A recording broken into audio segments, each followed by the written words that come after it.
현실 속에서 주의 사랑을 외치게. 주의 나라, 주의 나라, 주의 뜻이 이 땅 가운데 이루어지리. 우리를 통해 주가 일하시네. 주의 나라, 주의 뜻이 이 땅 가운데 이루어지리. 우리를 통해 주가 일하시네. 높은 산들이 낮아지고 험한 길이 평탄해지고 골짜기가 외워지는 새로운 하늘과 땅이 우리 가운데 소망으로 자리를 잡아 꿈을 꾸게 돼. 불합리한 현실 속에서 주의 사랑을 외치게 해. 주의 나라, 주의 나라, 주의 뜻이 이 땅 가운데 아멘 이루어지리. 우리를 통해 주가 일하시네. 주의 나라, 주의 뜻이 이 땅 가운데 이루어지리. 우리를 통해 주가 일하시네. 주의 나라, 주의 나라, 주의 뜻이 이 땅 가운데 이루어지리. 우리를 통해 주가 일하시네. 주의 나라, 주의 나라, 주의 뜻이 이 땅 가운데 이루어지리. 우리를 통해 주가 일하시네. 목소리로만 지나게.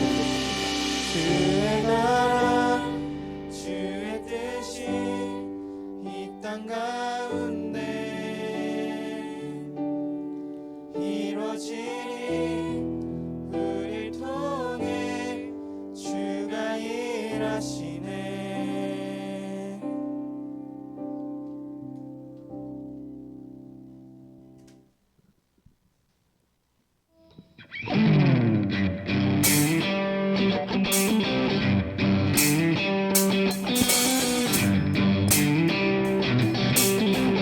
어둠이 무너지고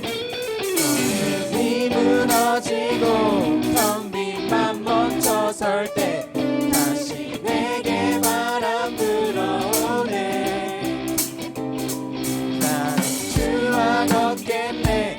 주 내 맘에 계시니 날마다 빛으로 걸어가네.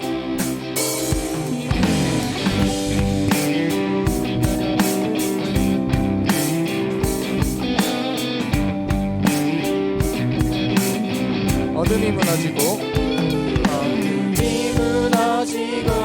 텅 빈 맘 멈춰 설 때 다시 내게 바람 불어오네. 난 주와 걷겠네. 주 내 맘에 계시니 날마다 빛으로 걸어가네. 주는 나의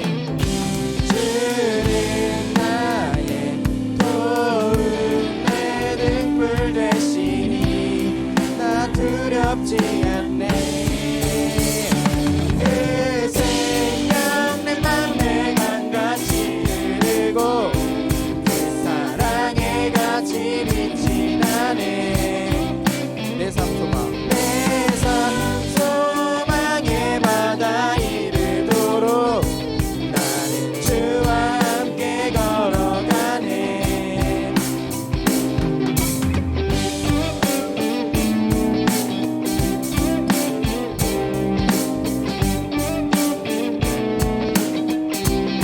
늦은 겨울 지나고 늦은 겨울 지나고 짙은 안개 거칠 때 다시 내게 음성 들려오네.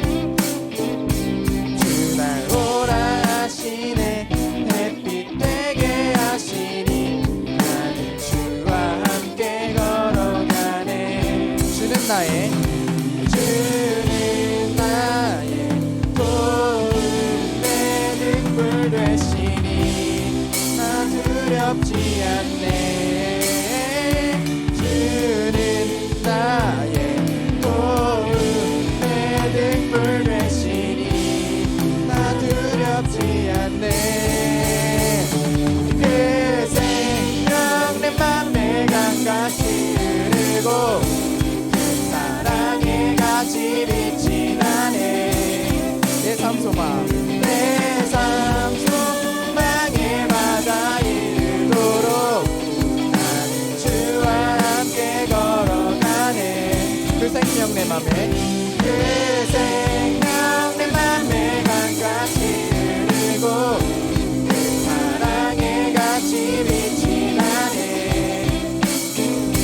내 삶 소망의 바다에 이르도록 믿음에다 주께 던지고 주께 붙들려 걷겠네. 걷겠네.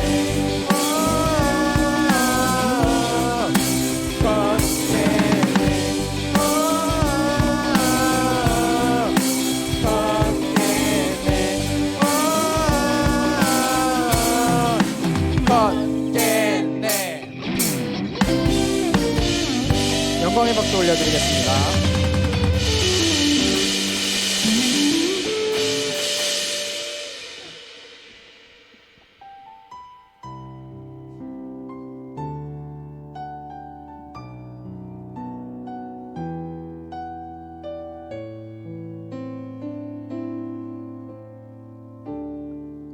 빛으로 임하신 주 빛으로 임하신 주 나의 어둠을 비추시네. 내 안에 연약함 모두 씻어주시고 나를 귀히 여기사 안으시네. 내 삶에 임하신 주 내 삶에 임하신 주 모든 두려움 덮으시네. 주 나의 모든 것 주님만 의지하리. 눈을 들어 주님만 바라보리.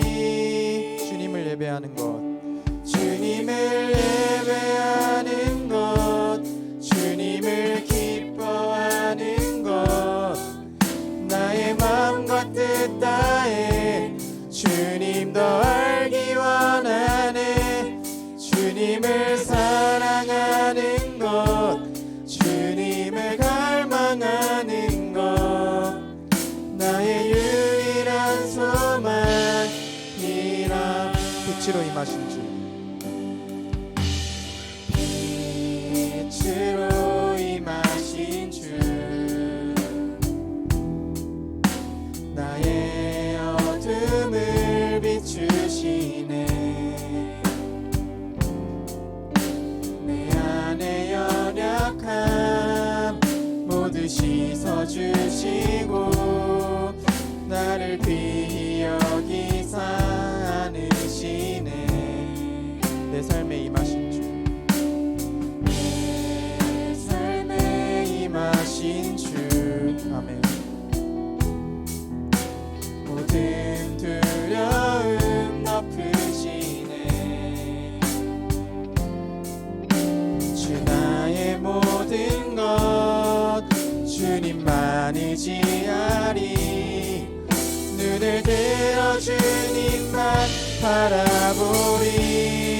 주님을 예배하는 것 주님을 예배하는 것, 주님을 기뻐하는 것, 나의 마음과 뜻 다해 주님 더 알기 원하네. 주님을 사랑하는 것, 주님을 갈망하는 것, 나의 유일한 소망이라. 주님을 예배하는 것, 주님을 기뻐하는 것, 나의 마음과 뜻 다해 주님 더 알기 원하네. 주님을 사랑하는 것, 주님을 갈망하는 것, 나의 유일한 소망이라.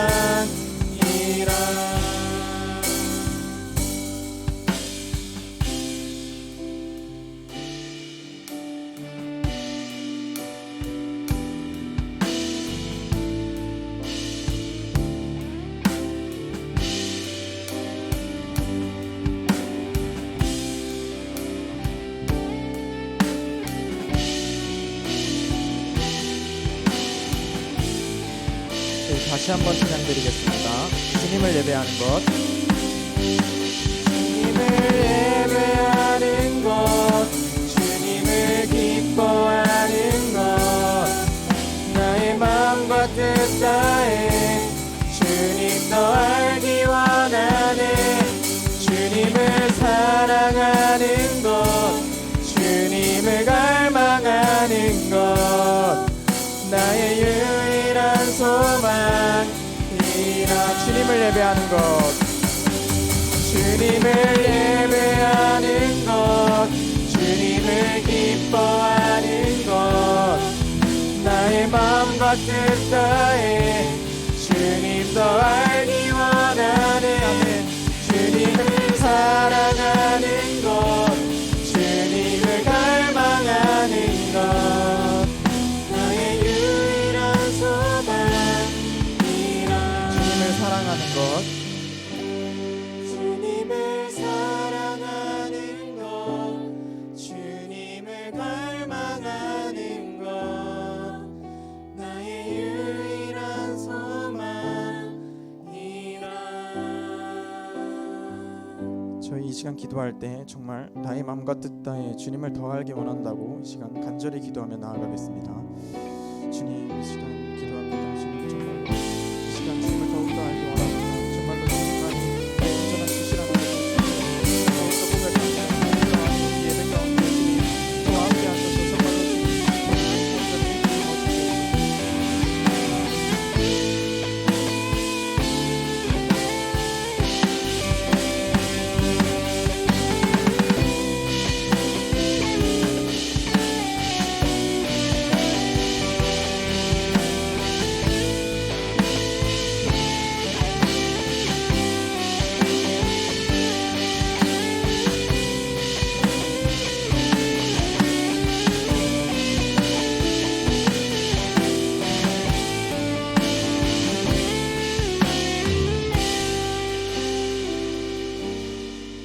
예수님의 이름으로 기도드립니다. 아멘. 사도신경으로 우리의 신앙을 고백하겠습니다.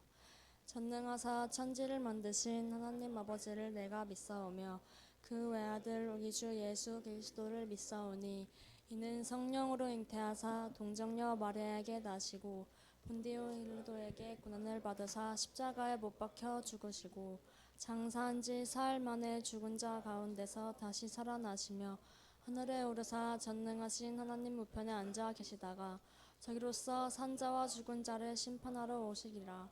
성령을 믿사오며 거룩한 공예와 성도가 서로 교통하는 것과 죄를 사하여 주시는 것과 몸이 다시 사는 것과 영원히 사는 것을 믿사옵나이다. 아멘. 교동문 23번 시편 43편입니다.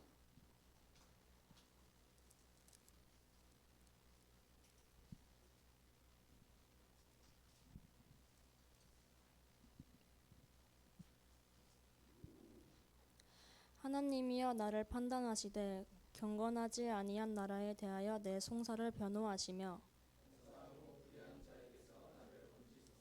주는 나의 힘이 되신 하나님이시거늘 어찌하여 나를 버리셨나이까.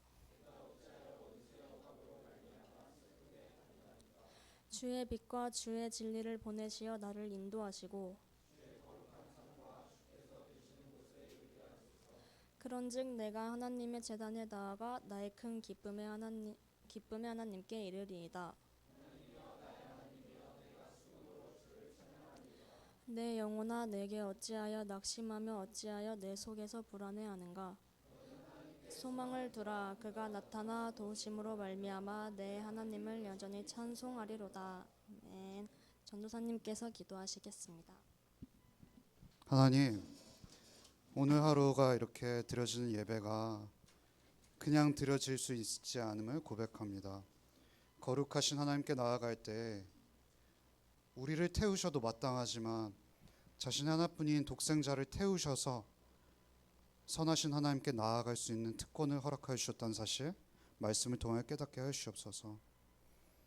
우리를 연소시키지 않으시고 자신의 아들을 연소시키신 그 위대한 사랑에 우리가 신을 벗길 원합니다. 우리의 예배를 받아주시옵소서. 이 모든 말씀 예수님의 이름으로 간절히 기도합니다. 아멘.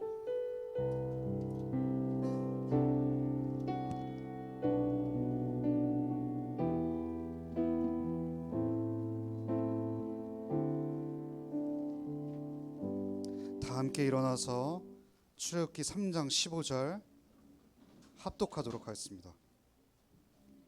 출애굽기 3장 15절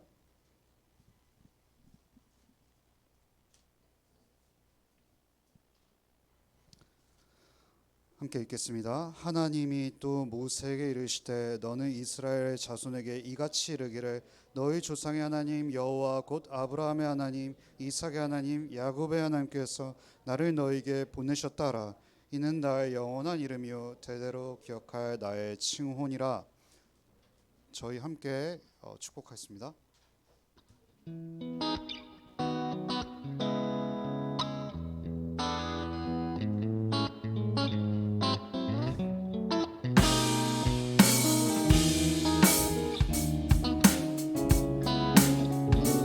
하나님의 사랑이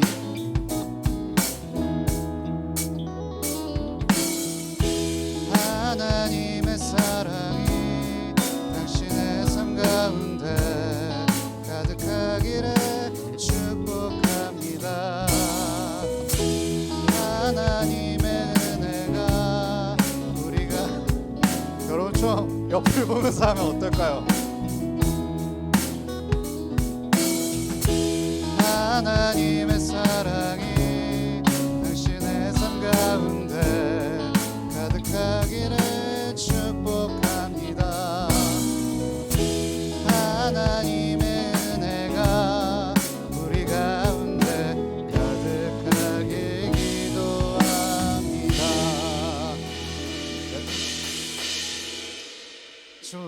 좀 시험 다 끝나셨죠? 근데 저번 주보다 더 피곤해 보이셔서 근데 어떡하죠? 오늘 내용이 범상치가 않은데 참으로 걱정됩니다. 여러분, 제가 오늘 질문지를 못 만들어 드린 이유는 저의 게으름 때문이긴 한데 제가 어쨌든 저희가 한 몇 주 전부터 인도자 3명이 세워졌잖아요.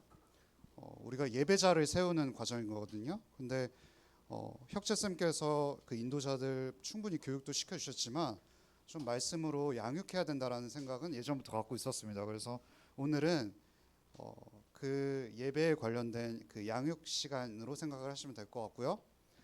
저는 이 내용을 토대로 앞으로 새가족 친구들은 이걸로 교육을 하려고 해요. 그러니까 예배는 무엇인가에 대해서 좀 이 내용으로 제가 나중에 또 요약해서 만들어 드릴 테니까요. 여러분들은 다 예배자잖아요, 그렇죠?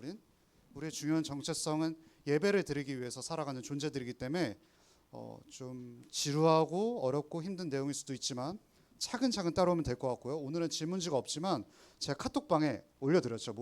기괴하게 올려드린 거 있잖아요. 그거를 그냥 코드처럼 따라오시면 될 것 같아요. 출애굽기 3장은 우리에게 너무나도 익숙한 장면입니다. 무슨 장면일까요? 출애굽기 3장은 무슨 장면일까요? 너무 어려운 질문이었군요. 하나님께서 모세에게 이름을 알려주시는 장면이에요. 무슨 이름일까요? 여호와라는 이름이에요. 여호와라는 말은 히브리어로 좀 논란이 많지만 예흐에 아슈르 예흐에라 그래서 여러분 그 관계대명사 아시죠? I am 너무 어렵죠. 나는입니다. That I am이 붙어요. 이게 I am that I am은 나는 있는 자다, 나는 존재한다라는 것을 나타내는 하나님께서 너무나도 중요한 영원한 이름에 대해서 알려주는 본문이고, 또 거기에 중요한 사건이 무엇이냐면 모세 앞에 하나님이 나타나시는데 불로써 나타났어요. 이게 우리가 오해하면 안 되죠. 성령이 비둘기 같이 내려갔다고 해서 비둘기가 성령이 아니잖아요. 하나님께서 불로 임재하셨다고 해서 불은 아니지만 구약 성경에서 하나님께서 불로 자주 임재하시거든요. 그 임재하시는 장면을 통해서 불의 특징과 우리가 거룩하게 생각하신 하나님의 특징이 연결되는 그 장면이 있거든요. 그래서 오늘의 키워드는 불의 특징과 우리가 예배하는 하나님의 특징이 연결된다는 거를 잡아내는 게 우리의 과제입니다. 그래서 이걸 주목하면서 따라오시면 될 것 같습니다. 예배는 뭘까요? 하나님께서 크시고 우리가 작다란 사실을 점점 더 알아가는 게 예배입니다. 저도 여러분 오늘 하준이가 인도하는데 너무 감동이 됐거든요. 그 두 번째 찬양 너무 신난 그 찬양 뭐죠? 이름이 뭐죠? 주와 함께 걸어가네. 이거 미리 알았으면 수련 때 했을 텐데 저희가 오늘 선생님들과 연습하는 바람에 이거는 제가 인도할 때는 못할 것 같은데, 어쨌든 하준이의 그 인도와 또 함께 찬양팀의 인도를 통해서 우리의 마음이 적셔졌죠. 그래서 사실 제가 중요한 건 멜로디에 적셔질 때가 참 많습니다. 근데 우리는 어쨌든 이런 정서적, 감정적, 우리 수련회 가면은 신나고 또 슬픈 이런 찬양들을 주목하잖아요.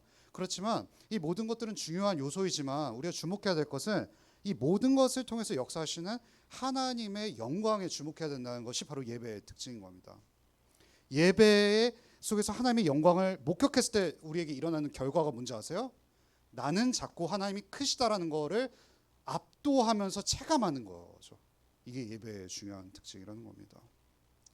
여러분 오늘 출애굽기 3장에서 중요한 이 씬이 뭐냐면 모세가 하나님께서 부르시는 겁니다. 왜 부르실까요? 이스라엘 백성들을 구원하시려는데 모세라는 수단, 모세라는 통로를 통해서 이스라엘을 구원하시길 원하셨다는 겁니다. 여러분 모세가 얼마나 연약한 죄인인지 아십니까? 제가 이전에 나눴지만 다윗은 어떤 죄를 저질렀죠?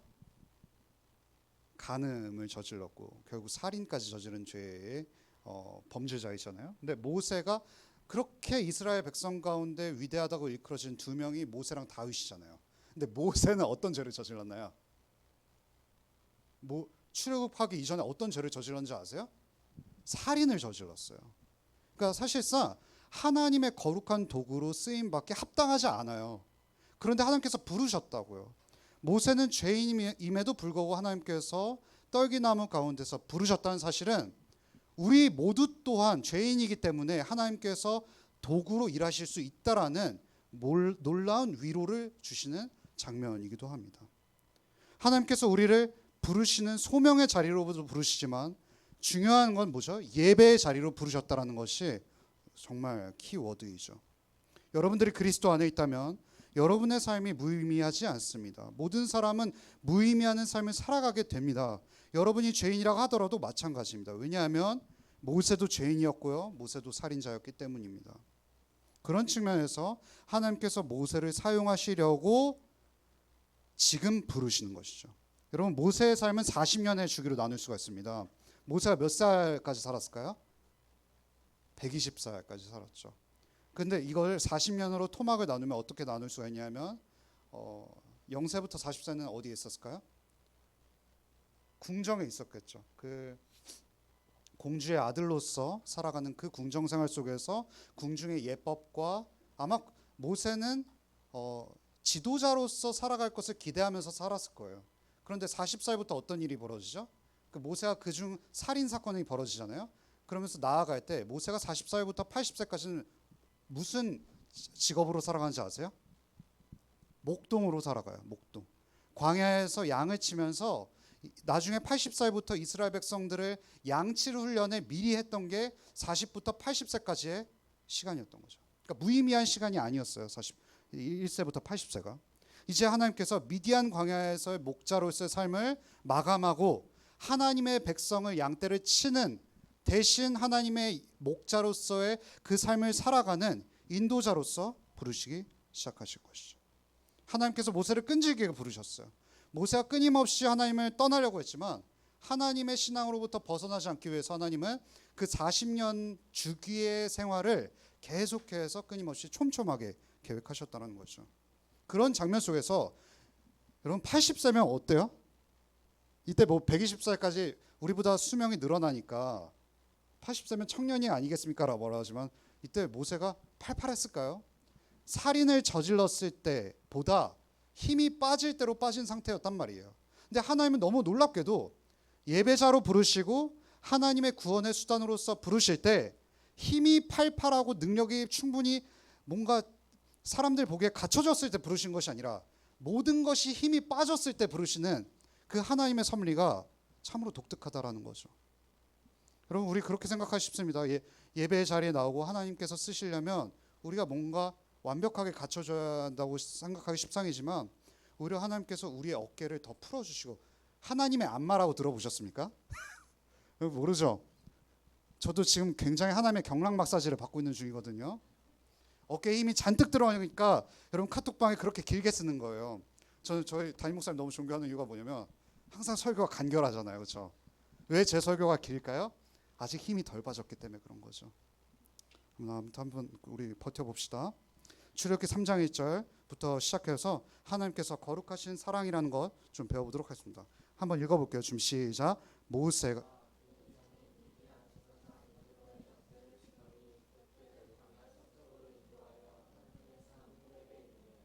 여러분 그 카톡방 그거 펼치셨어요? 그거 보면서 따라오시면 여러분 아마 좀 그나마 덜 미아가 될 거예요. 여러분 출애굽기 3장 1절은 뭐냐면 이제 모세가 40살부터 80살까지 뭐 했다 그랬죠? 양 쳤다고요. 양을 쳤는데 출애굽기 3장 1절에 우리가 얻을 수 있는 중요한 힌트가 뭐냐면 모세가 친 양은 누구냐면 누구의 양을 쳤을까요? 그새 이제 모세가 결혼을 했던 거예요. 이제 장인인 제사장 역할을 했던 이드로의 양떼를 쳤는데 여기서 치던이라는 표현이 그냥 한번 단순히 일회성에 쳤다라는 표현이 아니라 습관적으로 계속해서 반복해서 쳤다라는 표현인 겁니다. 여러분 그 영어 시제의 현재형이 그거 아시죠? 그냥 뭐뭐입니다 라는 걸 가리킨 거 표현이 아니라 습관을 가리키는 표현도 있잖아요. 그러니까 여기서 나타낸 시제가 그런 표현인 거예요. 그러니까 모세는 반복적으로 습관적으로 평범한 나날들 속에서 양떼를 쳤대요. 그러니까 하나님께서 부르신 그날이 뭔가 특별한 그날이 아니라 평범한 하루를 열심히 보내고 있는 모세의 삶 속에 침투하셨다는 거죠. 목동으로서 목양을 하는 사람으로서 돌아다니다가 이드로의 양떼를 치고 있었던 상황인 거죠. 그때를 광야 서쪽으로 인도하면서 어느 산에 도착하나요? 어느 산에 도착할까요? 호렙산에 도착합니다. 근데 호렙산 앞에 붙여진 수식어가 너무 중요해요. 무슨 수식어죠? 하나님의 산이에요. 여러분 이때 모세가 치고 있을 때 하나님의 산이라고 불려졌을까요? 그렇지 않아요. 모세가 하나님께 부르심을 받은 그 장면이 너무나도 결정적인 사건이기 때문에 훗날에 하나님의 산 호렙이라고 일컬어지는 거죠. 그러니까 모세는 이 산이 하나님의 산인 줄도 모르고 그 양떼를 향해서 나아갔던 거예요. 하나님께서 섬세하게 인도하셨던 거죠. 그런데 그 호렙산에 이르르자 여러분 누가 등장하는지 아시나요? 출애굽기 3장 2절 한번 읽어보겠습니다. 좀 시작. 여호와의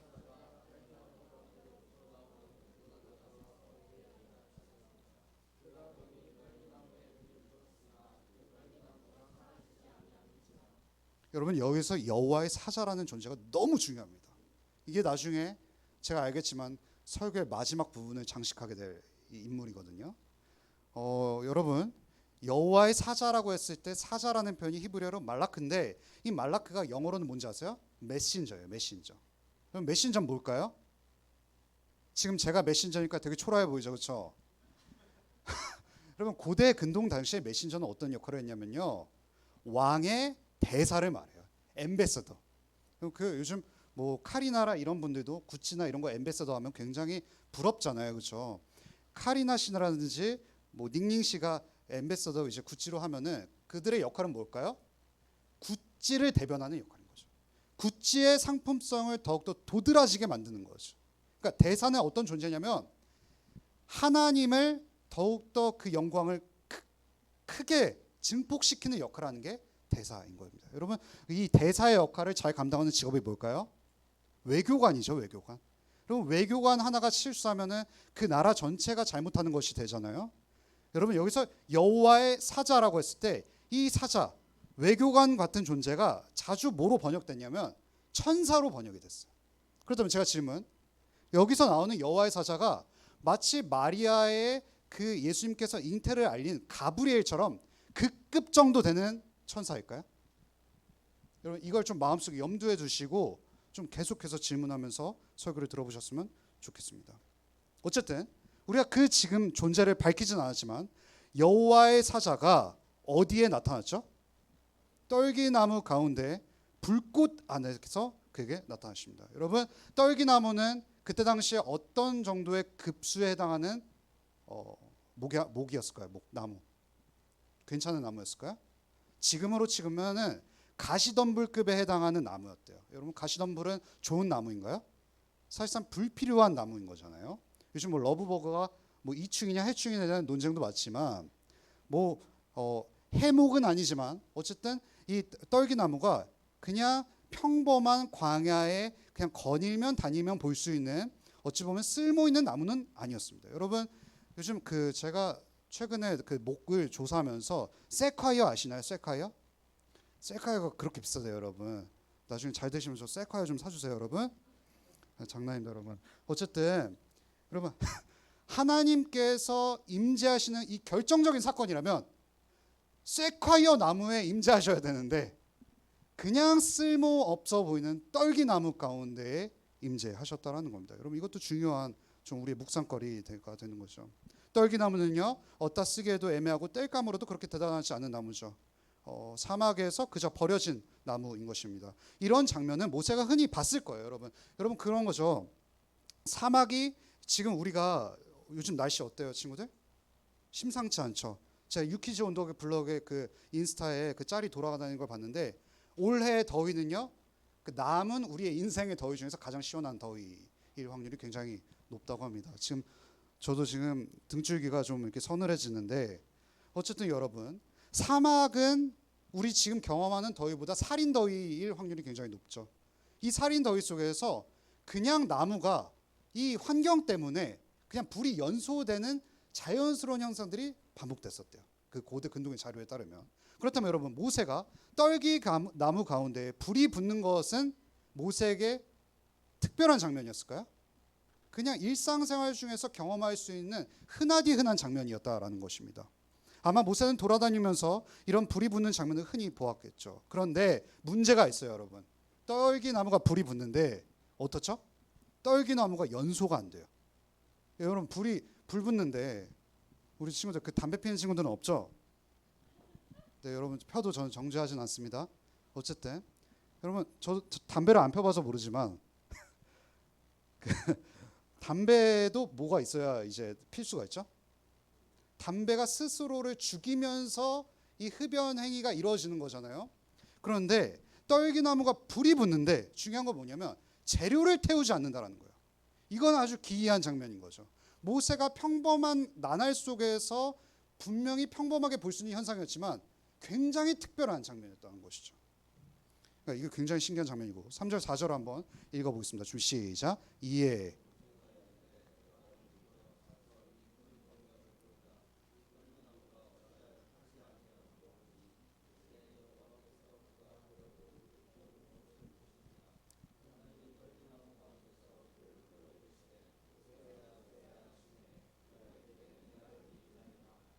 여러분, 여기서 모세 또한 이게 굉장히 특별한 장면이었다는 걸 알 수 있는 게 이 큰 광경이라고 말을 하는 거죠.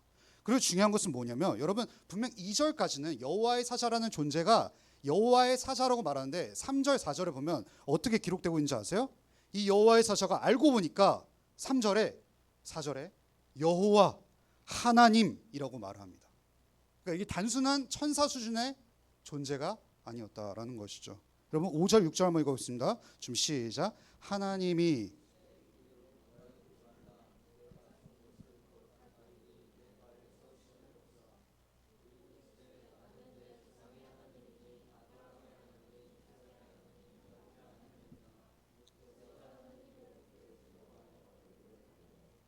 여러분 여기서 이 천사로 보였던 이 하나님이라는 존재는요, 모세에게 어떤 것을 요구하죠? 내신을 벗으라고 요구를 하는 겁니다. 여러분 이 내신을 벗으라는 말은 무엇이었을까요? 결과적으로 제가 좀 이따 다시 설명해 드리겠지만 이것은 모세에게 예배를 요구하는 겁니다. 여호와의 사자인 줄 알았던 존재가 어떤 말까지 하냐면요, 스스로를 하나님이라고 주장하기 시작합니다. 여러분 그거 아시나요? 불의 특징과 하나님의 거룩하심이라는 이 속성이 연결된다라는 것. 친구들, 하나님은요 자주자주 구약 성경에서 불로 임재하셨습니다. 지금 혹시 출애굽기 19장 18절 제가 읽어드릴게요. 신의 산에 연기가 자욱하니 여호와께서 불 가운데서 거기 강림하시니라. 시편 18편 8절 그의 코에서 연기가 오르고 입에서 불이 나와 사르며 그 불에 숫꽃이 피었더라. 이렇게 말합니다. 여러분 여기서 하나님께서 종종 자신의 불로 나타나시는데 중요한 건 뭐냐면 구약 성경에서는 연소시키는 불로 말씀을 하세요. 소멸하는 불로 말하는 거죠. 재료를 태우는 불, 그 어떤 세상의 재료라도 다 태울 수 있는 하나님의 너무나도 거룩한 불로 나타나는데 여기만큼은 태우지 않는 불로 나타나신다라는 사실이 중요하다라는 겁니다. 여러분 그거 아세요? 제가 너무 재밌었던 건 뭐냐면 하나님을요 성경은 물로 비유하지 않아요. 물론 출애굽기 나중에 물기둥과 불기둥이 나오는데 하나님을 물로 비유하는 장면을 제가 찾아본 게 없어요. 그나마 비슷한 게 뭐냐면 사도행전 2장 33절 한번 펼쳐볼래요? 제가 써드렸죠 거기 카톡방에. 그럼 카톡방 계속 따라오십시오. 사도행전 2장 33절 한번 같이 읽어볼게요. 준비 시작. 하나님이 제가 읽어드릴게요. 하나님이 오른손으로 예수를 높이심에 그가 약속하신 성령을 아버지께 받아서 너희가 보고 듣는 이것을 부어주셨느니라. 성령을 예수님께서 부어주셨다고 표현해요. 그럼 제가 말씀드렸지만 성령이 비둘기같이 내려왔다 해서 비둘기가 아닌 것처럼 성령을 물처럼 부었다고 해서 물이 아닌 거죠. 그런데 유독 성경은 하나님을 물로 비유하진 않지만 불로 비유한다는 사실이 굉장히 중요한 특징입니다. 그래서 챕터 1 불의 특징 첫 번째를 살펴보려고 합니다. 여러분 왜 성경은 하나님을 불로 비유했을까요? 물의 특성은 이렇습니다. 물의 특성은 어떻죠? 친구들 이제 그 수련회 가면은 이제 물싸움 하실 거 아니에요? 그렇죠. 물싸움 하실 때 물을 우리가 어느 정도 잡은 상태에서 던지는 거잖아요. 그렇죠? 잡지는 못하지만 어쨌든 품에 안든 이렇게 하든 물이 뭔가 손에 잡혀지잖아요. 물을 잡고 뜨거워 이러지 않잖아요. 이게 무슨 말 하는 걸까요? 물은요 완벽하진 않지만 어느 정도 컨트롤할 수 있다는 특징이 있어요. 좀 물은 우리의 통제권 안에 있다라는 그러한 사실을 알려주는 거죠. 하지만 여러분 우리가 물싸움은 하지만 불싸움은 안 한단 말이죠. 블랙핑크가 불장난을 자꾸 친다고 해서 우리가 무슨 호그와트의 그 마법사처럼 불을 막 뿜어내진 않는다는 말입니다. 여기서 중요한 특징이 뭐냐면 물은 어느 정도 컨트롤할 수 있는 반면에 불은 우리 마음대로 컨트롤할 수 없다라는 특징이 있습니다. 불의 가장 큰 특징은 뭘까요? 가까이 해야 한다는 겁니다. 그리고 혹시 여기서 우리는 너무 잘 알지만 이렇게 한동안 또 너무 덥다가 겨울철이 되면 우리 뭐 틀어야죠? 보일러 틀어야죠. 히터 틀어야죠. 그리고 또 우리는 그 지금 뭐 지방에 내려가면 더 그런 장면을 볼 수 있지만 장작을 태워야 되지 않겠습니까? 여러분 근데 이런 환경 속에서 불은 가까이 하면 여러분 불을 손으로 잡으면 어떡하죠? 화상을 입겠죠. 죽겠죠. 그 현상이 계속된다면 그래 불은 가까이 하면 난 죽을 수도 있어. 그러니까 불은 가까이 하면 안 돼. 그러면 어떤 일이 벌어져요? 겨울에? 얼어 죽습니다. 여러분 요리를 해 먹어야 되는데요. 불은 가까이 하면 안 되니까 불을 쓰면 안 들어가면 어떻게 되죠? 굶어 죽습니다. 여러분 이것이 불의 특징입니다. 불은 함부로 대하면 안 되지만 가까이 해야 됩니다. 가까이 할 수 없지만 가까이 가야 살 수가 있습니다. 그럼 제가 말씀드리고 싶은 불의 중요한 특징은 불에는요 생명이 있지만요 죽음을 줄 수도 있다라는 존재가 불인 것입니다. 이게 하나님의 거룩하심과 굉장히 연관성이 있습니다. 여러분 좀 이따 보게 되실 거지만요 모세가 하나님의 영광을 확 보잖아요. 그럼 모세가 그 눈을 직시하는 순간 어떤 일이 벌어졌을까요? 모세는 죽었을 거예요. 왜냐하면 하나님은 불이시기 때문에 그래요. 불을 잡으려는 순간 죽겠지만 모세는 얼굴을 가리면서 또한 하나님을 예배했어요. 왜 그랬을까요? 하나님은 생명이시기 때문에 예배를 해야 우리가 새 생명을 얻을 수 있다는 특징이 있죠. 거룩하다는 특징은 뭐냐면요 가까이 해야 되지만 완전히 가까이 할 수 없는 거예요. 여러분 왜 세상 사람들이요 무의식 중에 하나님을 거부하는지 아세요? 하나님이 너무나도 거룩한 광명체, 가장 이 세상에서 온전한 빛이기 때문에 죄인인 우리가 그 빛을 봤을 때 다 타버리는 거죠. 플라톤의 유명한 제가 동굴의 비유 자주 말해드리잖아요. 동굴 속에 수십 년 갇혀 있었던 사람은 밖에 나가지 못해요. 왜 그런지 아세요? 밖에는 나가는 순간 우리의 두 눈이 멀어버리거든요. 이 세상 사람들이 거룩하신 하나님을 그토록 멀리하고 미워하는 그 본성적인 죄인의 특징이 무엇이냐면 하나님이 너무 거룩하시기 때문에 내 거룩하지 않음이 탄로나는 것이죠. 여러분 우리 그렇죠. GBS 하다가도 너무 거룩한 지체들 보면은 어떤 마음이 들어요? 와, 쟤 진짜 가지가지한다. 왜 그런지 아세요? 그 친구가 상대적으로 나보다 더 거룩해 보이니까 멀어지고 싶어하는 우리의 알량한 속좁음인 거죠. 이 말은 무엇이냐면 우리가 하나님 없이도 살 수 없고 하나님께 너무 가까이 가면 살 수도 없다는 거예요. 여러분 그럼 우리는 어떻게 해야 돼요? 하나님을 가까이 해야 하는 존재인데 하나님께 나아갈 수 없다는 거죠. 이건 나중에 이제 문제가 해결되는 것이죠. 여러분 신을 벗으라는 말 여러분 제가 디모데전서 6장 16절 한번 읽어보겠습니다. 준비 시작. 오직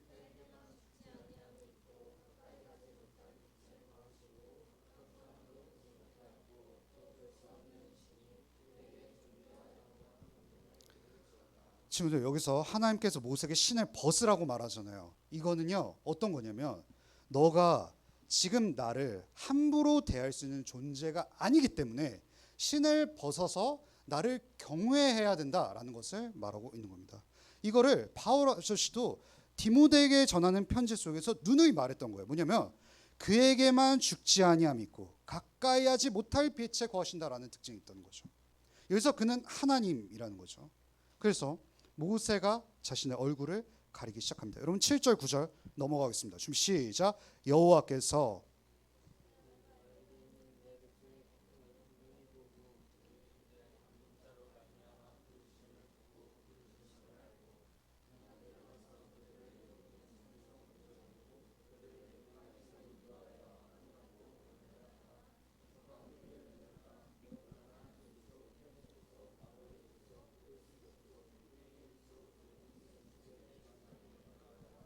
친구들 너무 재밌게도요. 이때 모세가 고대 사람이잖아요. 고대 사람들은요. 하나님이 불로 나타난 사실도 놀랐었겠지만 더 놀란 사실은 7절 9절에 가득해요. 왜 그런지 아세요? 신이라는 존재가 이 가까이 해야 되지만 가까이 할 수 없는 존재가 우리의 신음소리와 고통소리를 들으실 뿐만 아니라 우리를 돌보신다는 사실은 고대 사람들은 놀랬다는 거예요. 왜 그런지 아세요? 이때는요. 신들의 전쟁. 여러분 제가 혹시 예전에 말했지만 이때 신들의 전쟁은 중요한 특징이 무엇이냐면 국가와 국가 간의 싸움이요. 그 국가의 신과 이 국가의 신의 다툼으로 누가 더 신이 위대한지를 겨루는 싸움이었던 거예요. 예를 들어서 지금은 그렇게 얘기가 불가능하지만 한국이랑 이제 대한민국이 북한이랑 싸우면은 이때 당시에 고대 근동 사회에서는 북한의 신과 대한민국의 신이 누가 더 센지를 겨루는 상황이었던 거예요. 이게 뭐냐면 이집트에 있던 사람들은요 얼마나 많은 민족의 신들을 믿었어요? 혹시 그거 아세요? 태양신 라 이런 거 아시나요? 그런 거 아시죠? 그런 태양신 라의 존재가 너무나도 압도적으로 컸기 때문에 이 불로 나타나신 하나님은 너무 작아 보일 수 있다는 거예요. 그렇지만 태양신 라가 이집트의 백성들의 예배는 받았지만 그들이 어떻게 살아가고 있는 신음소리에 집중하지는 않았다는 말인 거죠. 그런데 너무 재밌게도 모세에게 나타난 하나님이라는 신은요, 이 이스라엘 백성들의 그 고통과 신음소리를 하나도 놓치지 않았다라는 거예요. 이게 바로 세상의 신들과 여호와의 신이라는 존재의 다른 특징 중 하나인 것입니다. 여러분, 여기서 이런 거죠. 우리는 진짜 하나님을 보게 됩니다. 여러분, 많은 사람들은요, 진짜 하나님을요, 오히려 자기가 생각하는 하나님이란 틀 안으로 집어넣기를 늘 좋아해요. 제가 이걸 통해서 말씀드리고 싶은 건 뭐냐면, 제가 설교 시간에 매주 하는 이야기는 뭐죠? 뭘 매주 얘기하나요? 복음을 매주 얘기하죠. 그럼 복음은 뭔가요? 우리가 행한 일일까요? 아니죠. 하나님께서 자신의 아들이신 예수 그리스도를 통해서 우리의 문제를 해결해 주신 하나님의 역사, 하나님의 일 아니겠어요? 근데 우리는 이걸 매주 듣는데 매주 똑같아요. 그래, 복음. 전도사님 또 복음 얘기하는구나. 맨날 치트키 쓰네. 왜 그런 마음이 드는지 아세요? 하나님께서 하신 일은 우리가 들을 수 있지만 늘 우리는 하나님 그 자체는 집중하지 못한다는 거예요. 하나님께서 얼마나 크신 분인지를 우리가 늘 묵상하지 않기 때문에 하나님께서 하신 일이 너무 작아 보이는 거죠. 여러분, 우리가 하나님 향해서 죄 지은 거는요, 우주의 왕께 저지른 죄이기 때문에 어마어마한 빛을 발생할 수밖에 없거든요. 그런데 하나님이 얼마나 크신 분인지 모르니까 우리가 하나님께 행한 반역이 그저 10,000원짜리 돈 훔친 정도의 수준으로 늘 다가온다는 거예요. 그렇기 때문에 복음이 너무 작아 보이죠. 그럼 제가 그거 써드렸죠. 이걸 이해하기 위해서는 망원경과 그 뭐죠? 마이크로 현미경 맞죠? 현미경의 차이를 알아야 돼요, 여러분. 여러분, 그 망원경과 현미경의 차이가 여러분 뭔지 아시나요? 여러분, 그 현미경이 영어로 뭐예요? 갑자기 여러분 굉장히 미궁 속에 빠뜨리던데 마이크로스코프 아니에요? 여러분, 마이크로가 무슨 뜻이에요? 극세 원소들이나 이런 자립들을 작은 거를 크게 확대하는 거잖아요. 여러분, 작은 거를 크게 확대하는 거는 어디서 제일 자주 볼 수 있는지 아세요? 광고 효과에서 볼 수가 있어요. 여러분, 광고 효과가 뭘까요? 여러분, 여기서 최근에 광고 무슨 물품 사신 분 없나요? 여러분, 광고를 본다고 합시다. 어떤 광고에 우리가 계속 몰입하게 돼요. 처음에는 그냥 누워서 그냥 우리가 스쳐가는 광고인 줄 알았어요. 광고에서 소개하는 물품이 나를 행복하게 만들어주겠다고 쇼호스트가 계속해서 설득을 해요. 그럼 이거 점점 보다 보면 어떤 일이 벌어지지 아세요? 저 물품이 나에게 필요 없었는데 마치 저 물품이 나를 구원해 줄 것 같은 착각이 일어나게 돼요. 아주 작았던 게요, 굉장히 커지는 현미경 현상이 일어나요. 그 모델이 입었던 핏은 너무나도 완벽해 보였어요. 그런데 저 핏을 입으면 나도 캠퍼스에 가서, 내가 그렇도록 이루고 싶었던 캠퍼스에 가서 남자친구들이 줄을 설 거야 라고 나를 구원해 줄 줄 알았어요. 근데 막상 도착하고 입어보니까 어때요? 그 현미경으로 봤던 완벽해 보였던 핏이 내가 입으니까 갑자기 무슨 세탁기 한번 빠른 것 같이 돼버린 거예요. 이게 무슨 효과일까요? 광고 효과인 거예요. 우리는요, 하나님을, 그토록 크신 하나님을 너무 작게 보는 함정이 있어요. 왜 그럴까요? 내가 생각한 하나님이 이런 분일 거라는 틀 속에 우리가 자꾸 하나님을 맞추다 보니까 하나님이 그 영광이 축소되는 거죠. 광고 효과가 돼버리는 거예요. 여러분, 남자친구나 여자친구가 나를 단순히 행복하게 해주고 관계와 교제를 나눌 수 있는 대상으로 느껴지는 것이 아니라 마치 남자친구가 얘가 나를 평생토록 행복하게 해줄 거라는 광고 효과로 인해서 남자친구가 나의 우상이 돼버리는 것과 똑같은 거죠. 여러분, 우상의 특징은 다 이래요. 돈, 성, 명예는요, 우리에게 너무 귀해요. 근데 그게 현미경처럼 확대돼 버리니까 문제가 되는 거예요. 그렇다면 우리는 하나님을 현미경이 아니라 뭐로 바라봐야 될까요? 망원경으로 바라봐야 돼요. 여러분, 망원경의 특징은 뭔가요? 여기 혹시 그 천체 그 측정하는 거 본 적 있나요? 여러분, 별은 어떻죠? 멀리 있으니까 작아 보여요. 그런데 망원경으로 보면 어떻죠? 작아 보이는 것이 작은 줄 알았는데 알고 보니까 굉장히 컸던 존재였던 거예요. 여러분, 성경은요, 어찌 보면 망원경과 같아요. 망원경은 우리의 이런 작은 문자를 통해서 하나님이 작으신 줄 알았는데 성경을 읽음으로 말미암아 망원경을 보는 거예요. 하나님의 영광이 이토록 크셨다라는 사실이 확대되는 거죠. 근데 여러분 그거 아세요? 성경도 부족한 망원경이라는 것. 이 성경조차도 우리가 열심히 읽어야 되지만 하나님의 영광 그 자체를 담아낼 수가 없다라는 거예요. 그렇다면 이렇게 질문하겠죠. 그러면 전도사님 성경 안 읽어도 되겠네요? 이게 무슨 소리예요? 뚱딴지 같은 소리입니까 여러분? 성경이라도 읽으셔야죠. 별이 안 보이면 망원경이라도 추가로 봐야죠 여러분. 그렇지 않겠습니까? 이 성경은 그토록 크신 하나님의 아주 미세한 영광마저라도 붙잡으려는 우리의 동아줄 같은 거예요. 그럼 제가 이것을 왜 얘기해 드린 걸까요? 왜 복음이 매일 똑같이 느껴질까요? 하나님이 얼마나 크신지를 우리가 모르니까 그러는 거예요. 하나님이 그토록 아름다우신 분이라면 그 위대하시고 아름다우신 그 사랑이 망원경으로 확대되었을 때 우리에게 폭포수와 같이 흘러넘치는 그 은혜로 말미암아 우리의 삶을 휘감기는 거예요. 그냥 하나님께서 우리를 위해서 행하신 일이 압도하는 거예요. 우리의 삶을. 그러니까 우리가 하나님께 신을 벗을 수밖에 없죠. 모세가 경험한 하나님은요, 광야 속에서 이랬을 거예요. 40년의 기간 동안 양을 치면서 모세의 마음속에 있었던 하나님의 상은요, 작아질 대로 작아졌을 거예요. 내가 왕궁에서 살다가 이렇게 하찮은 일 하려고 하나님께서 부르셨구나라고 하나님을 원망하셨을 거예요. 그런 평범한 일상 속에서 작아질 대로 작아졌던 현미경의 삶을 하나님께서는 모세에게 여호와의 천사로 나타나셔서 망원경으로 불로 임재하신 것이죠. 내가 이토록 큰 분이다라는 것이죠. 와우, 여러분 죄송합니다. 제가 이 설교가 끝날 쯤 돼야 되는데 하나가 끝났네요, 여러분.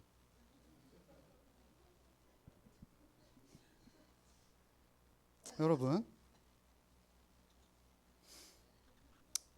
나중에 이 설교는 또 하도록 하겠습니다. 나머지는. 어쨌든 시간 내에 끝나야 되기 때문에 창세기 15장 한번 거기 제가 한참 뒤기 때문에 성경을 펼쳐보시는 게 좋을 거예요. 창세기 15장을 한번 펼쳐볼까요?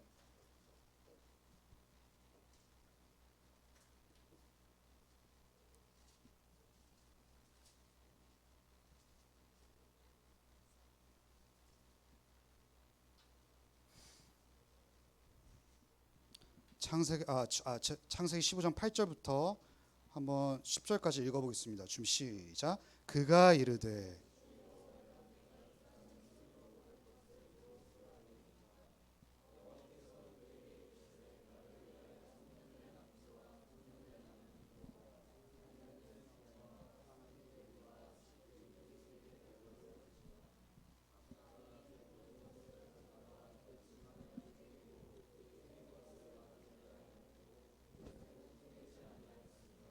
여러분 제가 출애굽기 15장 17절 읽어드릴게요. 해가 져서 어두울 때 연기나는 화로가 보이며 타는 횃불에 쪼갠 고기 사이로 지나가더라. 친구들 이 장면은요 역대급으로 중요한 장면입니다. 뭐냐면 모세 이전에도 하나님은 불로 임재하셨어요. 언제일까요? 아브라함과 약속 맺으실 때요.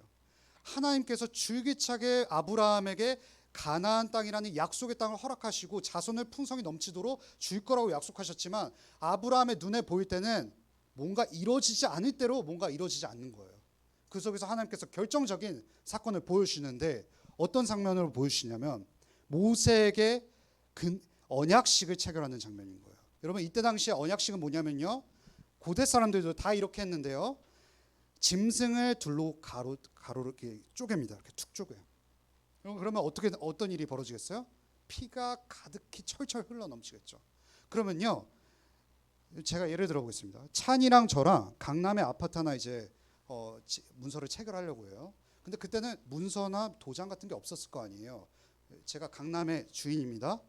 이런 거죠. 찬이가 저를 위해서 남은 일생 동안 저를 위해서 종으로 살겠대요. 그 대신 저는 뭘 줘야 될까요? 강남의 아파트를 줘야 되죠. 그런데 만약에 제가 찬이를 노예로 부려먹고 아파트 안 줄 수도 있잖아요. 그러면 찬이가 그걸 위해서 언약식을 체결하는 거죠. 이 둘이 짐승을 쪼갭니다. 양쪽에 이 통로 속에서 짐승을 양쪽으로 쪼개서 찬이랑 저랑 오붓하게 손을 붙잡고 걸어가야 돼요. 그럼 이 말은 뭔지 아세요? 찬이가 저를 위해서 노예로 평생 수고하지 않으면 너는 이 짐승들처럼 쪼개서 죽어질 거라는 저주를 내리는 거예요. 그럼 이거는 찬이를 향한 저주일까요? 아니요. 저도 저주예요. 찬이 등골 쏙 빼먹고 아파트 안 주면 너도 이 짐승처럼 쪼개질 거야 라고 당사자 양쪽을 향한 저주를 나타내는 표현이 이 약속의 언약식 속에서 이루어지는 거예요. 그런데 여러분, 이 약속이라는 건요, 찬이랑 저라는 사람과의 대등한 어떤 사람과의 존재로서 이루어지는 거죠. 그럼 생각해보세요. 강아지 키우는 누가 있죠? 수민이. 수민이 그 강아지 이름 뭐죠? 만두였죠. 만두 아니죠. 여러분 죄송해요. 제가 김치만두 닮았습니다, 여러분. 그 수민이 누구죠? 마루. 수민이가 마루를 너무 사랑하는 거예요. 갑자기 수민이가 마루랑 언약식을 체결할까요? 야, 손 좀 줘봐, 빨리. 여러분, 언약이라는 건요, 계약이라는 건요, 동등한 두 당사자가 체결하는 거예요. 그런데 하나님이 자기보다 한참 미친 사람하고 계약을 체결하는 거죠. 여러분, 이것조차도 은혜예요. 그렇죠? 은혜인데 하나님께서 이 언약식을 체결하면서 어떤 일이 벌어지냐면, 제가 말씀드렸죠. 언약의 두 당사자는 손 잡고 걸어가야 된다고요. 근데 여기서 누구만 걸어갈까요? 아브라함 걸어가나요? 아브라함 그냥 보기만 해요. 하나님만 걸어가신다고요. 이게 무슨 말인지 아시나요? 아브라함, 네가 나를 순종하지 않아도 내가 이 저주를 받을 거고, 내가 너를 구원하지 않아도 내가 저주를 받겠다는 하나님의 그냥 투신인 거예요. 모든 것을 다 내가 책임지겠다는 거예요. 너의 순종도 내가 완성할 거고, 나의 순종도 내가 무조건적으로 이루겠다는 하나님의 열심인 거예요. 절대 포기할 수 없는 하나님의 집념인 거예요. 내가 너 책임지겠다라는 거예요. 그럼 제가 이걸 왜 얘기한 걸까요? 불은요, 중요한 특징, 두 번째 특징이 있습니다. 첫 번째 특징이 뭐였죠? 그럼 거의 끝났어요. 좀 힘내봐요. 첫 번째 특징은 제가 뭐라 했죠? 불은 가까이 해야 되지만 가까이 할 수 없어요.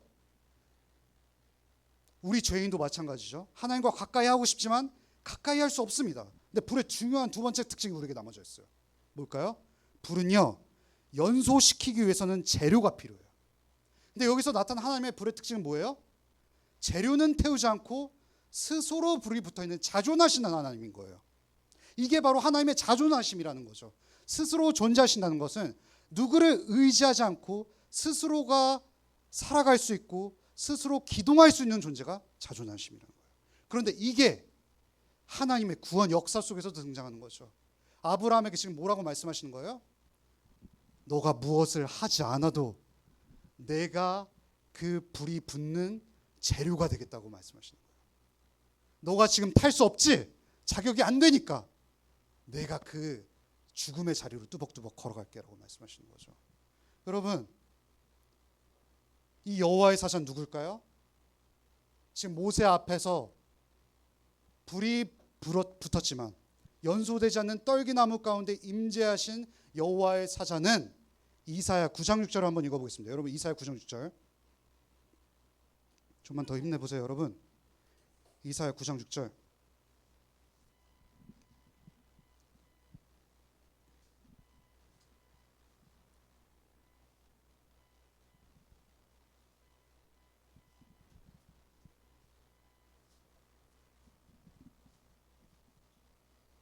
이사야 9장 6절 한번 같이 읽어보겠습니다. 이는 한 아기가 우리에게 나타났고, 네.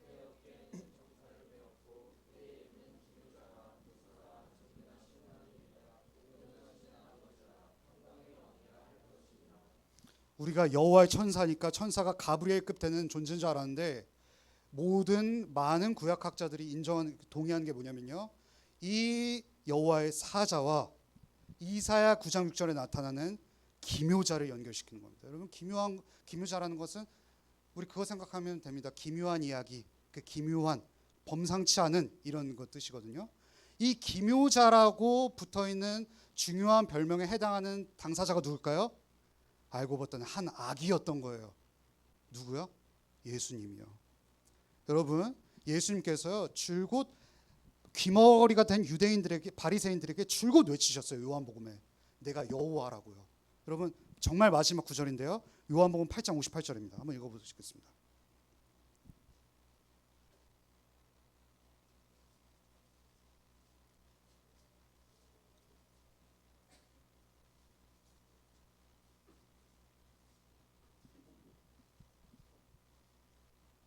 그럼 한번 읽어보겠습니다. 준비 시작.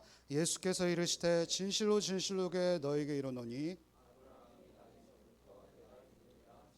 요한복음에 보면요, 예수님께서 논쟁하는 바리새인들, 예수님의 말 지독하게 않는 바리새인들에게 계속 말씀하시면서 마음이 하도 답답하시니까 어떤 표현을 자주 쓰시는지 아세요? 진실로 진실로 내가 이르노니. 얘들아, 이 말은 진리야. 왜 진리냐면 하는 내가 바로 아브라함이 나기 전부터 내가 있느니라, 이렇게 말씀하신 거예요. 이거 되게 이상한 표현 아니에요? 아브라함이 나기 전부터 내가 있느니라고 하기보다 아브라함이 있기 전부터 내가 존재했다라고 하는 게 더 이해하기 쉬운 편이잖아요. 근데 정말 너무나도 놀라운 건 뭐냐면요, 여기서 내가 있느니라고 하니까 보이지 않는 암호 코드가 있는 게, 이거를 헬라어로 보면 헬라 히브리어에 해당하는 여호와라는 표현과 연결이 되는 거예요. 내가 있느니라와 알고 보니까 원래 표현은 뭐냐면 내가 스스로 있는 그 바로 여호와다라는 거예요. 내가 진실로 진실로, 내 말이 진리인 이유는 뭐냐면, 너희 귀머거리들이 들어야 되는 이유가 뭐냐면 내가 바로 그 여호와이기 때문에 귀를 기울여라고 말씀하신 거죠. 여러분, 여기서 요한복음에서 한참 시간이 흘러 들어와서 내가 여호와다라고 말한 그분은 누구죠? 여호와의 천사였다라는 겁니다.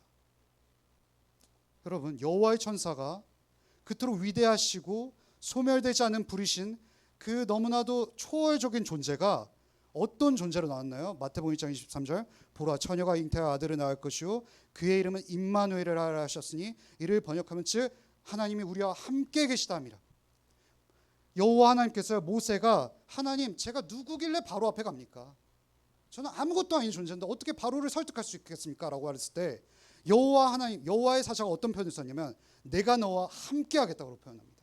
근데 그 구약 성경에서 한 번 얘기하신 것이 아니라 심지어 마태복음에 가서도 하나님께서 우리를 포기하지 않겠다는 결정적인 증표로 예수님의 가장 중요한 별명은 뭐냐면 임마누엘이라고 쓰신 거죠. 임마누엘이 뭐예요? 내 백성과 영원토록 함께 하겠다는 거죠. 자존하시는 하나님께서 예배를 드릴 수 없는 존재에게 내가 너희와 영원히 함께 하겠다, 너희가 자격이 되기 때문에 너희와 함께 하는 것이 아니라 초월적인 내가 아기가 돼서 너희와 함께 하겠다라는 말이죠. 여러분, 불의 중요한 특징 첫 번째가 뭐였죠? 가까이 할 수 없는 존재이지만 가까이 해야 된다고요. 우리 죄인이 하나님께 가까이 할 수 없지만 가까이 할 수 있는 근거는 무엇이죠? 예배의 근거는 무엇일까요? 스스로를 태우신, 가장 자신의 소중한 재산이신 독생자 예수 그리스도 여호와의 사자를 태우심으로 말미암아 우리가 하나님이라는 거대한 광명체에게 나아갈 수 있다는 거죠. 이게 우리가 예배를 드릴 수 있는 유일한 이유인 겁니다. 그럼 제가 말씀드리겠습니다. 저는요, 복음을 들으면서도 수련회 때 은혜 받았지만 이런 적이 있었습니다. 여러분, 제가 그럼 남자들 그런 마음 아실 거예요. 제가 너무 내밀한 얘기하고 이제 마무리하는데, 저는 왜 이렇게 마음이 음란하고 거짓말을 잘하는지 모르겠어요. 그래서 제가 23살 때 그때는 청년부 리더에서 여기는 라몬교회 어떻게 하는지 모르죠. 저는 목자를 하고 있었거든요. 목자를 하고 있는데 말씀을 전하는 내 자신이 너무나도 얌체 같고 그냥 이렇게 사기꾼 같았어요. 그래서 수련회를 가서 어떤 일이 벌어졌냐면, 복음을 들어도 변하지 않는 제 자신을 보면서 기도 시간에 머리를 계속 땅바닥에 박았다가 안경이 부셔진 거예요. 그러면서 목사님이 저한테 이렇게 부르셨어요. 요한, 도대체 왜 그러냐고. 제가 그때 너무 하도 울어갖고, 여기 주변, 여러분 하도 울으면 어떻게 되는지 아세요? 여기 핏줄이 다 터지거든요. 여기 무슨 눈에 차크라를 걸고 온 거예요. 그래서 요한 왜 그래? 그랬더니 목사님, 저 복음을 듣는데도 변하지가 않아요. 제 마음은, 이거 분명히 또 수련회 끝나면 저 마음 음란해지고 또 거짓말하고 또 얌체같이 살아갈 거 아니에요. 그랬더니 저희 목사님께서 하신 말씀 볼까요? 요한아, 너의 자격으로 예배를 드릴 수 있는 게 아니야. 이 말이 뭘까요? 불에 타는 재료가요, 예배라는 장작불이 활활 붙기 위한 재료가 우리의 조건과 자격이 아니라는 거예요. 여러분이 매주 나오는 이 예배 속에서 내가 어떤 좀 괜찮은 자녀니까 나올 수 있는 것이 아니라요, 수천 년 전부터 예고한 여호와의 사자라는 존재가 여러분 대신에 불에 다 타버려서 그 형체조차 알아볼 수 없을 정도로 재물이 되셨다는 그 사실이 있다는 거죠. 여러분 수련회 가시고 또 돌아오시면요 똑같아요 삶. 그러면 여러분 우리의 수련회는 의미가 없는 걸까요? 아니요. 수련회에 가서 작아진 하나님을 망원경으로 크게 보는 거예요. 그래서 그 순간만큼은 복음이 복음되게 들리는 거 있다는 거예요. 이게 제가 말한 계속해서 말한 반복되는 거예요. 자에게 복음을 말하는 현장이 수련회라는 거예요. 여러분 그 하나님께 우리가 나아가는 겁니다. 그러니까 수련회 오셔야겠죠. 그럼 저희 하나만 제가 기도하고 오늘 마무리하겠습니다. 좀 시간이 늦었지만 BGM 좀 이렇게 깔아주실 수 있을까요? 친구들 오늘 이 횡설수설한 설교를 통해서 어떤 것을 느끼셨습니까? 우리 예배는요 가장 완벽한 장작이 태워졌기 때문에 드려질 수 있는 예배입니다. 제가 그 찬양 너무 좋아하는 거 아시죠? 가장 높은 곳에서 가장 낮은 곳으로 유일한 연소되지 않는 불, 가장 탁월하시고 가장 영광스러우신 그 하나님께서 가장 낮은 곳인 이 땅 가운데서 오셨는데 베들레헴에서 그 구유에 태어나셨다고요. 언어도 할 줄 모르는 그 옹알이 속에서 우리를 위해서 이 땅 가운데 오신 이유는 무엇일까요? 가까이 할 수 없는 존재에게 가까이 할 수 있게 하기 위함이죠. 우리의 자격으로는 절대 하나님을 예배할 수 없지만 그 영원하신 근거 위에서 우리가 예배할 수 있게 하신 바로 그 이유신 것입니다. 여러분 하나님의 절절한 소리가 안 들리시나요? 제발 그 복음의 귀를 기울여 보십시오. 여러분 하나님께서 여러분을 가장 영광스러운 분과의 교제로 초대를 하시는 겁니다. 이 좀 복음이 들릴 수 있게 달라고, 작아진 하나님이 커질 수 있게 달라고 잠깐 좀 기도하도록 하겠습니다. 기도하겠습니다. 하나님 아버지,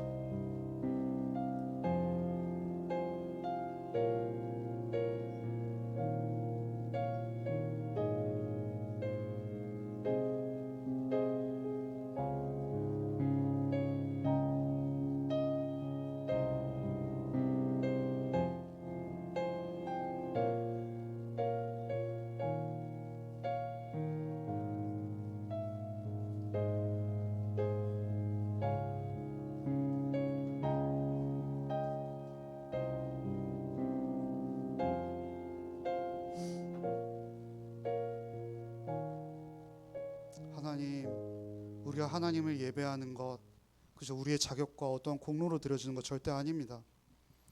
우리를 태우셔야 되지만 가장 소중한 재산이신 독생자를 태우심으로 말미암아 우리가 그리스도를 의지하여 있는 모습 그대로 나아갈 수 있는 놀라운 특권을 받았음을 고백합니다. 이 영광스럽고 놀라운 현장에 우리가 담대히 나아갈 수 있는 이유를 허락하신 그리스도를 찬양합니다. 복음을 복음되게 듣길 원합니다. 작아진 하나님을 망원경으로 성경으로 확대하길 소망합니다. 우리 수련회 자리에서 많은 친구들이 최대한 와서 작아진 하나님이 하나님의 영광을 더욱더 확산하고 크게 인도하여 주시옵소서. 성령 우리의 마음을 조명하여 주시옵소서. 이 모든 말씀 예수님의 이름으로 간절히 기도합니다. 아멘. 저희 봉헌하겠습니다.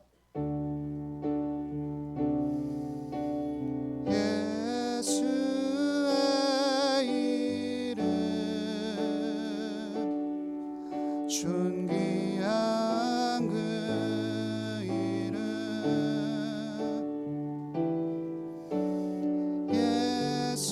예수의 이름 능력의 그 자신의 하나뿐이 없는 아들을 태우신 하나님 감사합니다. 하나님께서 무한한 값을 치르셨기 때문에 우리의 작은 손길로 드려지는 이 예물이 결국 하나님의 기쁨과 하나님의 행복으로 나아가게 될 것입니다. 하나님 우리의 삶을 지켜주시옵소서. 이 모든 말씀 예수님의 이름으로 간절히 기도합니다. 아멘. 오늘 저희 모도신 선생님이 계세요. 기수쌤 반은 저희 민정쌤 반과 함께 하실 거고요. 저 그 싱어 좀 지원해달라고 했잖아요. 아리비만 저한테 카톡을 주셨어요. 그러면 아리비가 이제 솔로를 부르는 거거든요. 여러분 악효과가 된 것 같은데 저한테 구두로 말씀하신 분들 카톡으로 좀 주세요. 지금 주시면 좀 괜찮을 것 같습니다. 어쨌든 저희 주기도문으로 마무리하겠습니다. 하늘에 계신 우리 아버지여,